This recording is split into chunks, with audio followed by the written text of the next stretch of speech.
everybody, Resident Loser Jeremy here. You know what really peppers my onions? I don't even know if that's a phrase. Who peppers their onions? I digress. There always seems to be an argument over vintage gear versus new gear. I'm a proponent for go with whatever you want. Gear is an investment. You can kind of see it as what gets you the best return on your investment when you decide to sell it. Just like buying used cars, I feel like that's a better investment because as soon as you drive it off the lot, the value of that car goes down. As soon as you buy something new, the value of that unit goes down. However, buying used, if you ever decide to offload it, especially those special pieces, you can typically get most, if not all, of your investment back. But there's vintage gear is some of my most favorite things about the studio and some of the coolest things that I think I can get my hands on. Some of my most used items in here are some vintage 1073s, vintage Neves, vintage API stuff.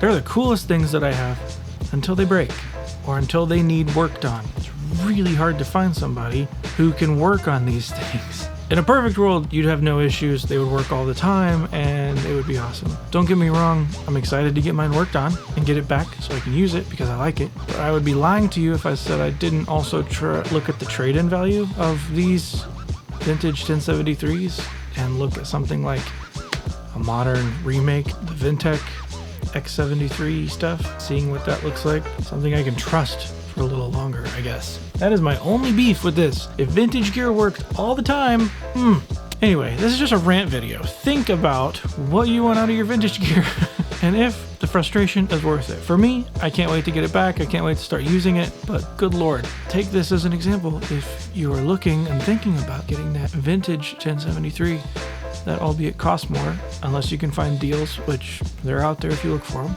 but they're already more expensive. You'll probably get your money back on the sale of it, but man, there's a frustration part there. Here's the caveat. You see I have two that typically sit here. I have a 1084, 1073, 1073, and because the 1073 share the same power supply, to get one worked on, I'm effectively out 2 units because I don't have a power supply that can work on that. The 1084 does have a power supply, but it only has one port that you can use because it's Power Hog. So, or that power supply is just different. I don't know, whatever. But I cannot power my 1073 on that and power the 1084. So I'm effectively out 2 units, although one needs to get repaired. So nothing else to say here except think about that. Is vintage gear worth it for you? From a standpoint of all things being equal, and if everything works, I absolutely think vintage gear is worth it.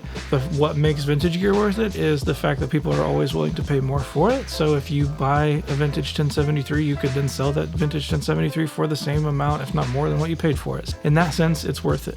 Take into account the headaches you're gonna have because they're vintage, and some of those parts just don't exist anymore. And it's gonna be a fun time. Let this be a lesson to all of you. Think twice. Anyway, that's all I've got for you today. This is Resident Loser Jeremy. Be safe.